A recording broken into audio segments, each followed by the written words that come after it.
அன்பிற்கினிய மாதா தொலைக்காட்சி சுவைஞர்களே, தமிழினிய நெஞ்சங்களே, வணக்கம். திரிகடுகத்தில் இணைந்திருக்கும் உங்கள் ஒவ்வொருவருக்கும் நன்றியின் வாழ்த்துகள். இன்று மீண்டும் திரிகடுகம் 20 பார்க்கிறோம். 3ஆம் கருத்தினை ஆய்ந்து பார்க்கவிருக்கிறோம். ஆசை பிறன்கண் படுதலும், பாசம் பசிப்ப மடியை குழலும், கதித்து ஒருவன் கல்லான் என்று எள்ளப்படுதலும், இம்மூன்றும் எல்லார்க்கும் இன்னாதன. திரிகடுகம் 20. இன்று கதித்து ஒருவன் கல்லான் என்று எள்ளப்படுதலும். பொருள் என்ன?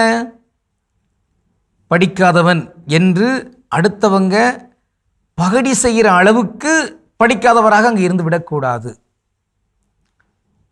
அதே வேளையில் படித்ததனால் அங்கு ஏதோ ஒரு பெரிய முதிர்ச்சித்தன்மையை படிக்காதவரிடவும் அதிகமாக பெற்றிருக்கிறார் என்றும் இன்று சொல்வதற்கில்லை.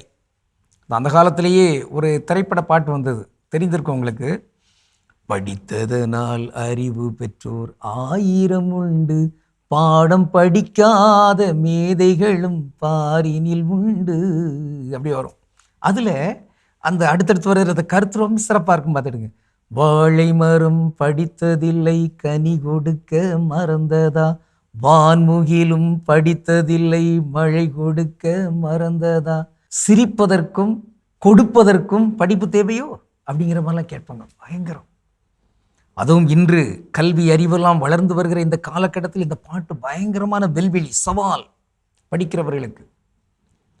ஆக அது ஒரு பக்கம் இருந்தாலும், இங்கு இவன் படிக்காதவன், கல்லாதவன், அதற்குரிய முயற்சியை மேற்கொள்ளாதவன், நூல்கள் ஒருவேளை படித்திருக்கலாம் பாடப்படிப்பை, ஆனால் நூல்கள் அவற்றையெல்லாம் படிக்காதவன் என்கிற அளவுக்கு இங்கு இழிவு செய்யப்படுகின்ற ஒரு தன்மையில் நாம் இருந்துவிடக்கூடாது.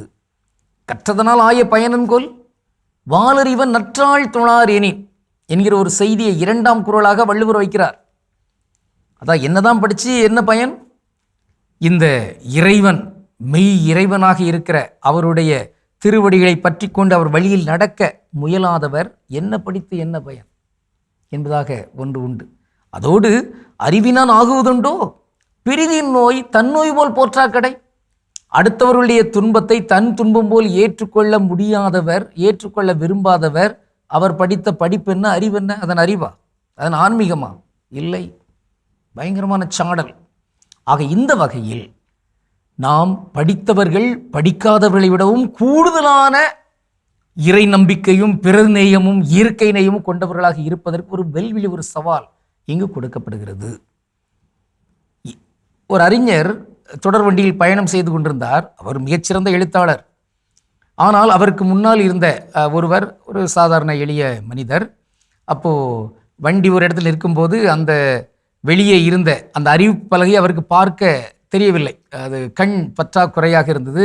ஐயா, அதில் என்ன எழுதியிருக்குது கொஞ்சம் சொல்லுங்களேன் அப்படின்னு சொல்லி பக்கத்தில் கிட்ட கேட்பார். இந்த அறிஞர் கேட்கிறார். உடனே அவருக்கு என்ன சொல்வாருன்னா, எனக்கு தெரியலன்னு சொல்லிட்டு போக வேண்டியதானே. அவர் என்ன சொல்கிறார்? ஐயா, உங்களை மாதிரி நானும் படிக்கிறதான், எனக்கு தெரியாது என்று சொல்கிறார்.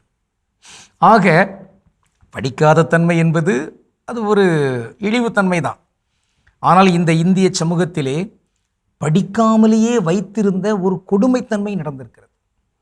நீ படித்தால் உன் நாவை வெட்டுவேன், நீ படிப்பதை கேட்டால் உன் காதில் ஈயத்தை காய்ச்சி ஊற்றுவேன் என்கிற அளவுக்கு ஜாதிய கொடுமைகள், தீண்டாமை தன்மைகள், பெண்களும் கூட பள்ளிக்கூடங்களுக்கு சென்று படிக்கக்கூடாது என்கிற அந்த இழிநிலை, அடுப்போதும் பெண்களுக்கு படிப்பதற்கு என்று நிலையெல்லாம் பாரதியார் சாடுகிறார். ஆக இந்த மாதிரியான நிலையெல்லாம் அங்கு இருந்திருக்கின்றன. இந்த அடிப்படையில் அப்படியெல்லாம் ஒரு நெருக்கடியை வைத்துக்கொண்டு இன்று கல்வியை பொதுத்தன்மை ஆக்காமல் அது ஒரு பணக்காரத்தன்மையாக மாற்றி வைத்துவிட்டு ஏழை எளியவர்களை படிக்க விடாமல் ஆக்கிவிட்டு நீ படிக்காதவன், நீ இழிவானவன் என்று சொல்வது என்பது அது கயமைத்தனம். எல்லாருக்கும் நியாயமான நயமையான வாய்ப்பை கொடுத்து அதிலும் இந்த அறிவை தேடுவதற்கான முயற்சியை மேற்கொள்ளாமல் ஒருவர் இருக்கிறார் என்றால் அவர் கல்லாதவர் தான். வள்ளுவர் 100 குறளில் சொல்வார், கல்லாதவரும் நனி நல்லார் என்று சொல்லிவிட்டு அவர் கற்றவங்க முன்னால அப்படியே அமைதியாக இருக்க பெறின் அப்படின்னு சொல்வார். இன்று நாம் ஆய்ந்து பார்க்கின்ற ஒரு சொல் எள்ளப்படுதல். அது இந்த செய்யுளில் வருகிறது. இந்த சொல்லை நாம் அடிக்கடி பயன்படுத்தலாம். இதற்கு மாற்றாக என்ன சொல்லிடுறாங்க? கேலி செய்யப்படுதல். கேலி என்பது அது ஒரு உருது சொல், அது தமிழ் அல்ல. அதுக்கு நேர் தமிழ் பகடி, பகடி செய்தல். அதை போன்றுதான் இன்னொன்றும் சொல்கிறாங்க பாருங்கள், ஆங்கிலத்திலலாம் டீஸ் பண்ணுறது அல்லது ரேகிங் பண்ணுறது, இதெல்லாம் பண்ணி தமிழ். அதெல்லாம் விட்டுட்டு இங்கு பகடி செய்தல் அது கூடாது என்கிற வகையில் நாம் வரலாம். நன்று. இந்த எள்ளப்படுதல் என்பது எள்ளிலிருந்து வருவது. அது ஒரு சிறிய ஒரு தவசம், ஒரு எளிய தன்மையில் இருக்கிற அதிலிருந்து அப்படி அந்த பொருள் வந்திருக்கிறது.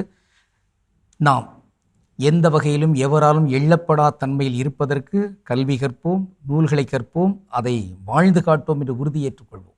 கடவுளுக்கு திருளமால் மீண்டும் நாளை திரிகடுகத்தில் இணைந்து மகிழ்வோம். நன்றி, வணக்கம்.